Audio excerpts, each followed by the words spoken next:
یہ کہانی اس خاموشی کے بارے میں ہے جو موٹر وے پر رات کے اندھیرے میں طاری ہوتی ہے، اور اس احساس کے بارے میں کہ گاڑی کا وہ چھوٹا سا کمرہ جس میں ہم خود کو محفوظ سمجھتے ہیں اصل میں کتنا بے بس ہو سکتا ہے۔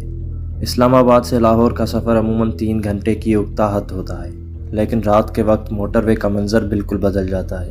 حمزہ کچھ دیر سے نکلا تھا۔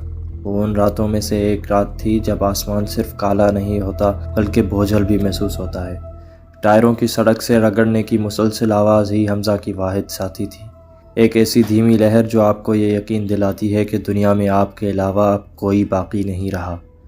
تقریباً 1 گھنٹے کے بعد نمک کے پہاڑوں یعنی سالٹ رین کے قریب ہوا کا مزاج بدل گیا۔ گہری سرمئی دھند سڑک پر پھیلنے لگی اور پھر بارش شروع ہو گئی۔ یہ کوئی طوفان نہیں تھا بلکہ ایک باریک اور مسلسل گرتی ہوئی بوندا باندی تھی جس نے ہیڈ لیمپس کی روشنی کو دھندلے لکیروں میں بدل دیا تھا۔ پہلے ریڈیو کی آواز میں تھر تھراہٹ پیدا ہوئی، موسیقی غائب ہو گئی، پھر ڈیش بورڈ کی روشنیاں جھپکی، 1 بار، 2 بار اور مکمل اندھیرا چھا گیا۔ حمزہ کو محسوس ہوا کہ اسٹیئرنگ وہیل اس کے ہاتھوں میں بوجھل بن گیا ہے۔ انجن نے ایک ٹھنڈی آہ بھری اور گاڑی کی رفتار دم توڑنے لگی۔ اس نے بڑی مشکل سے گاڑی کو سڑک کے کنارے کچی پٹری پر روکا۔ ٹائروں کے بجری پر رگڑنے کی آواز آئی اور پھر ایک مکمل ہولناک خاموشی۔ وہ کچھ دیر وہیں بیٹھا رہا۔ باہر بارش کی بوندیں گاڑی کی چھت پر ایک خاص ترتیب سے دستک دے رہی تھیں۔ اس نے اپنے فون کی طرف ہاتھ بڑھایا، سگنل غائب تھے۔ اسکرین پر صرف 2:14 دکھائی دے رہا تھا اور بیٹری ختم ہونے کا نشان چمک رہا تھا۔ اس نے تھک کر پیچھے ٹیک لگائی اور ایک لمبی سانس بھری جس کی بھاپ سے سامنے کا شیشہ دھندلا گیا۔ اسے تب احساس ہوا کہ وہ کتنا بے بس ہے۔ بارش اور اندھیرے کے بیچوں بیچ وہ شیشے کے ایک چھوٹے سے ڈبے میں قید تھا۔ وقت گزارنے کے لیے اس نے اپنی آستین سے سائیڈ والے شیشے کی دھند صاف کی اور باہر کی سرمئی دھند کو گھورنے لگا۔ وہ وہاں کتنی دیر بیٹھا رہا اسے خود بھی معلوم نہیں تھا، لیکن اچانک اس کی نظروں کے سامنے کچھ حرکت ہوئی۔ پہلے اسے لگا کہ شاید یہ وائپرز کی حرکت ہے، لیکن وائپرز تو بند تھے۔ اس نے بہت آہستگی سے پچھلا شیشہ ایڈجسٹ کیا۔ پچھلی سیٹ کے نیچے جہاں پاؤں رکھنے کی جگہ ہوتی ہے بوٹوں کی ایک جوڑی رکھی تھی۔ وہ کالے رنگ کے تھے، ان کے تسمے سختی سے بندھے ہوئے تھے اور وہ بالکل صاف تھے۔ وہ حمزہ کے جوتے نہیں تھے۔ اس نے پیچھے مڑ کر نہیں دیکھا، وہ دیکھ ہی نہیں سکتا تھا۔ اسے ایک لرزہ خیز حقیقت سمجھ آئی کہ وہ جب سروس ایریا پر پانی کی بوتل لینے اترا تھا اور صرف 60 سیکنڈ کے لیے گاڑی کھلی چھوڑی تھی، تبھی کوئی اتنی خاموشی سے اندر داخل ہوا تھا کہ بارش کے شور میں دروازہ کھلنے اور بند ہونے کی آواز تک نہ آئی۔ پیچھے بیٹھا ہوا شخص حرکت نہیں کر رہا تھا۔ نہ کسی کے سانس لینے کی آواز تھی، نہ کپڑوں کی سرسراہٹ۔ بس ایک بوجھل دم گھٹتی ہوئی موجودگی تھی جو حمزہ کے سر کے بالکل پیچھے چند انچ کے فاصلے پر بیٹھی تھی۔ پھر گاڑی کی اندرونی لائٹ، وہ لائٹ جو مہینوں سے خراب تھی، اچانک جل اٹھی۔ آئینے میں حمزہ نے دیکھا کہ نیچے سے ایک ہاتھ آہستہ آہستہ اوپر اٹھا۔ وہ کسی جن یا بھوت کا نہیں تھا، وہ ایک انسان کا ہاتھ تھا جس نے نیلے رنگ کے سرجیکل دستانے پہنے ہوئے تھے۔ اس ہاتھ نے حمزہ کے گلے کی طرف رخ نہیں کیا۔ اس نے ڈرائیور کی طرف والے دروازے کے لاک کی طرف ہاتھ بڑھایا اور بہت نرمی سے، تقریباً تمیز کے ساتھ اسے نیچے دبا دیا۔ پچھلی سیٹ پر بیٹھے شخص نے بالآخر بات کی۔ اس کی آواز ایک مدھم اور پرسکون سرگوشی تھی جو حمزہ کو اپنے کان کے بالکل اندر محسوس ہوئی۔ پیچھے مت دیکھنا حمزہ، بس بارش کو دیکھتے رہو۔ ہم یہاں تب تک ساتھ بیٹھیں گے جب تک یہ رک نہیں جاتی۔ وہ سرگوشی حمزہ کے دماغ میں ہتھوڑے کی طرح بج رہی تھی۔ باہر بارش اب موسلا دھار ہو چکی تھی۔ حمزہ کے ہاتھ اسٹیئرنگ وہیل پر جم چکے تھے۔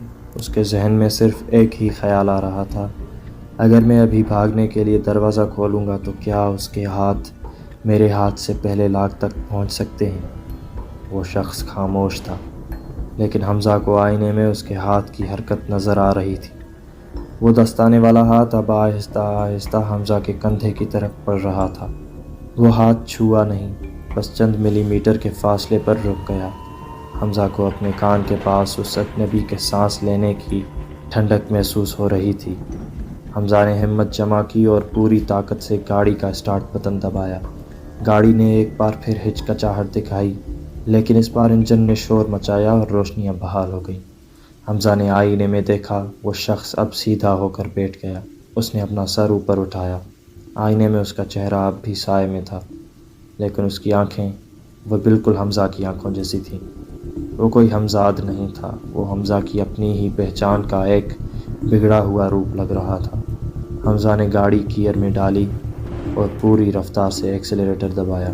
اسے بس کسی طرح اگلے پولیس ٹول پلازا تک پہنچنا تھا۔ تقریباً 10 منٹ کی پاگل پن والی ڈرائیونگ کے بعد اسے دور ٹول پلازا کی روشنیاں نظر آئیں۔ اس نے گاڑی عین پولیس والے کے سامنے جا کر روکی اور ہینڈ بریک کھینچ دی۔ وہ گاڑی سے باہر گرا اور پولیس والے کی وردی پکڑ لی۔ پیچھے میری گاڑی کی پچھلی سیٹ پر کوئی ہے، وہ مجھے مارنا چاہتا ہے۔ پولیس والے نے فوراً اپنی ٹارچ نکالی اور پچھلی سیٹ پر روشنی ماری۔